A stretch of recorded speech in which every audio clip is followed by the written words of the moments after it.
इसी बीच हमारे साथ नवनिर्वाचित बीजेपी के विधायक बाल मुकुंद आचार्य जी इस वक्त जुड़ गए हैं। आचार्य जी, बहुत स्वागत है आपका और आपको सबसे पहले बधाई भी इस जीत के लिए। और सबसे पहले मेरा सवाल आपसे ये कि एक वीडियो वायरल हो रहा है जिसमें आप लगातार अधिकारियों से बात करते हुए नजर आ रहे हैं। पहले तो आप खुद बता दीजिए मसला क्या था ये। श्रीमान, विषय ऐसा है कि पिछले 5 साल से जो कुशासन की सरकार थी उसका तांडव राज था।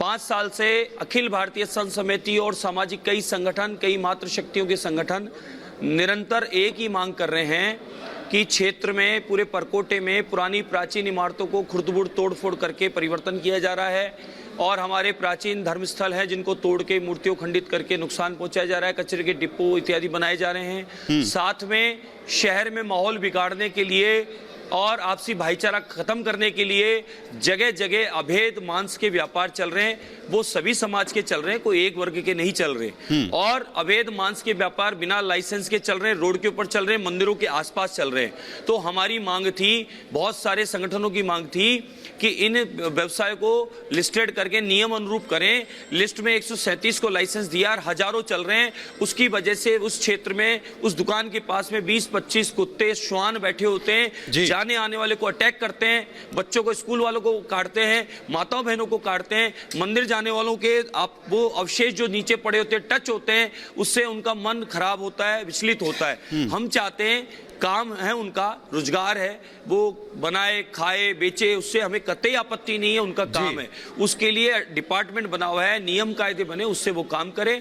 इसी प्रकार से सारे पार्कों में आप मेरे बिना कैमरा लेके चले जाएं, मेरी जरूरत नहीं है। आप शहर के पार्कों में, रामनिवास बाग में, अन्य पार्कों में चले जाएं और वहां अब जाकर देख लें किस प्रकार की गतिविधि कौन लोग कर रहे हैं। वहां माताओं बहनों को सुरक्षा इसीलिए नहीं मिल पा रही, वो इसीलिए नहीं जाती वहां तक कि वहां का माहौल खराब है। हम इन सबकी मांग लगातार करते आ रहे हैं। उसी क्रम में कल कुछ संगठन इकट्ठे होकर आए, उन्होंने कहा कि आपके सामने आजू बाजू चल के देखो कितने सारे खुल रहे हैं। मैंने अधिकारियों को सुबह से फोन किया, एक अधिकारी छुट्टी पर है, दूसरा मिलना नहीं चाहता, तीसरा फोन उठाता नहीं। एक ने जिम्मेदारी ली, मैं आता हूं। वो आए तो बोले सबका लाइसेंस है, बिना लाइसेंस के काम होता नहीं। मैंने कहा साहब, अगर आप यही 5 साल से कह रहे हो तो एक बार आज मेरे साथ आप चले चलो।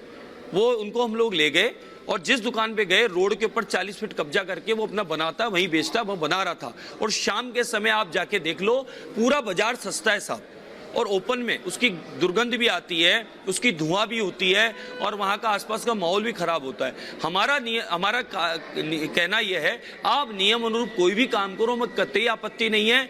गलत और अवैध काम के बंद करने की मांग करना कहाँ तक गलत है साहब? तो हमने तो खाली निवेदन ही तो किया, अधिकारी का काम है, वो बचना चाह रहा है 5 साल से। तो हम तो कह रहे हैं आप सब मिलकर काम करो ना, हमें क्या जरूरत नहीं जाने की, जनहित का काम कर रहे थे। अगर आप जनहित का काम कर रहे थे तो फिर ये आरोप लगाने वाले कौन है? ये इसे एक वर्ग विशेष पर जोड़ने वाले फिर कौन है? ये नहीं, देखिए, ये काम तो सभी लोग कर रहे हैं। इसमें ऐसे कैसे कहते हो कि एक ही जना कर रहा है? हाँ। सभी लोग करते हैं, पहली बात। दूसरी बात, कांग्रेस के पास न कोई मुद्दा है, न कोई बात है, न गारंटी है। उनकी सारी गारंटी डिलीट हो चुकी है। उन्होंने कहा, नकारा है, खुद को कहा, लेकिन लोगों ने नकार उनको दिया। अब उनके पास कोई बचा नहीं है। उनकी लूट की सरकार समाप्त हो गई। सचिवालय में सोने के बिस्कुट उनके खत्म हो गए, ले गए वो, कितने बचाए थे उन्होंने। दूसरा, 19 बार युवाओं का भविष्य बर्बाद किया। जीता जागता प्रमाण है, उनके रिश्तेदारों को उन्होंने पदोन्नति दी। यहाँ के कांग्रेस के प्रदेश अध्यक्ष ने अपने रिश्तेदारों को आरएस बना दिया, आईएएस बना दिया और क्या क्या बना दिया होगा। और ईडी जब उनके छापे मारती है, नोट निकलते हैं, तो उसका जवाब उनके पास है नहीं। पिछला कुशासन जो था, दुष्कर्म के मामले औसतन 26 थे, 35,000 लंबित हैं। पूरा 5 साल 5 स्टार होटलों में समय बिताया और सरकार ने कुछ नहीं किया। शहर की दुर्दशा कर दी। रोडें हैं नहीं, आज भी सिविल लाइन का पानी पीने को मिल रहा है। और हालत यह है कि कहां ढक्कन खुला है, कौन गिर जावे। परकोटे की दशा बिगाड़ दी, इमारतें जर्जर हो चुकी। अपराकाशी था, पर्यटन स्थल था, जिसका हाल ये कर दिया कि आज शहर में कोई घुस नहीं सकता। 5 साल किया क्या इन्होंने? इसका हिसाब ने जनता ने लिया, इनको डिलीट मारा। जिस तरीके से अभियान को अंजाम देने के लिए आप खुद सड़कों पर उतरे हैं, सियासी गलियारों में तो चर्चा ये भी है कि आप भी सीएम फेस में हैं, सीएम फेस की रेस में है, और यही एक बड़ी वजह है किस तरह से आप एक्शन करते हुए नजर आ रहे हैं। तो क्या आपको भी रेस में देखे? बहन जी, मेरे क्षेत्र में जनप्रतिनिधि होने के नाते और पहले से मैं सोशल एक्टिविटीज में एक्टिव होने के नाते मैं अपने काम और मांग करता आ रहा हूं। आज तो ये मांग है, उससे पहले भी तो मैं किया हूं, आप लोगों ने इसको पहले भी तो बताया है। मैं तो प्रारंभ से पूरे परकोटे का, हवामहल विधानसभा का ही नहीं कह रहा हूं, पूरे परकोटे की सभी विधानसभाओं में आप स्वयं कैमरा लेके मेरा बिना जाओ और इन सब पॉइंटों को मैंने कहा है, खुद आप देख के आओ, और आपको गलत नहीं लगे तो फिर आप मुझे काउंटर करो। मैं जो कह रहा हूं वो सत्य है। अधिकारी सुनने को तैयार नहीं है, कतई सुनना नहीं चाहता अधिकारी। 5 साल से यही स्थिति इनकी बनी रही है, तो हमें फिर उनको मुखर होकर कहना पड़ा कि साहब मौके पर चलो, आप चलकर देखो, हम झूठे हैं, आप चलो साथ में। आप खुद अधिकारी वहां मौके पे पूछे, आप उनसे जानकारी लो, एक भी लाइसेंस नहीं है, सब ऐसे खुले में ओपन में हो रहा है। अरे उसमें वर्ग विशेष को क्यों किया जा रहा है?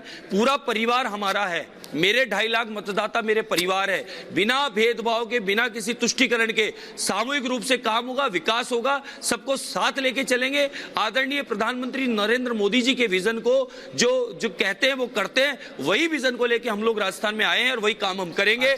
ये डिलीट हो चुके हैं इसलिए। बिल्कुल आचार्य जी, लेकिन वही कहा जा रहा है जो फोन पर दिख रहा है, जिसमें कहा जा रहा है कि आप अधिकारियों को धमका रहे हैं। क्या ये धमकाने की वो इंटेंसिटी थी या फिर लोग जानबूझ कर टारगेट कर रहे हैं? जो लोग सवाल उठा रहे हैं वो जानबूझ के आपको टारगेट कर रहे हैं? अपनी बात कहना धमकाना है क्या साहब? अरे साहब, अधिकारी सुन नहीं रहा, कह नहीं, झूठ बोल रहे हैं कि लाइसेंस है, फिर लाइसेंस नहीं मिला, फिर क्या करो? अब अधिकारी से पूछो भाई साहब लाइसेंस क्यों नहीं मिला? मीडिया साथ थी ना, हम अपनी तरफ से अकेले तो कुछ करे नहीं। पूरी जगह पे बिना लाइसेंस के अवैध इस प्रकार के काम हो रहे।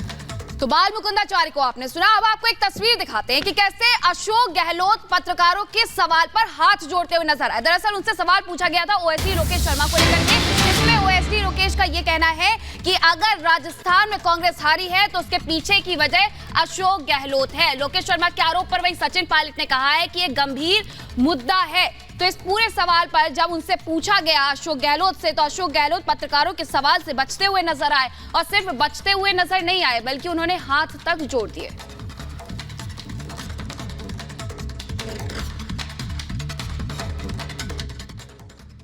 लोकेश शर्मा ने जो ट्वीट किया उसको लेकर क्या कहेंगे आप? लोकेश शर्मा ने जो ओएसडी आपके जो नमस्कार बीजेपी के एमएलए सर जो उनके उस दिन बोला आपको कहीं कुछ तथ्य में दम है, क्योंकि तुरंत उन्होंने इस तरह की बात निकाय जो बोला है वो बड़ा गंभीर मुद्दा है और ये चिंता का विषय, क्योंकि बड़े क्लोज सलाहकार है सर, जो गंभीर मुद्दा है, चिंता का विषय।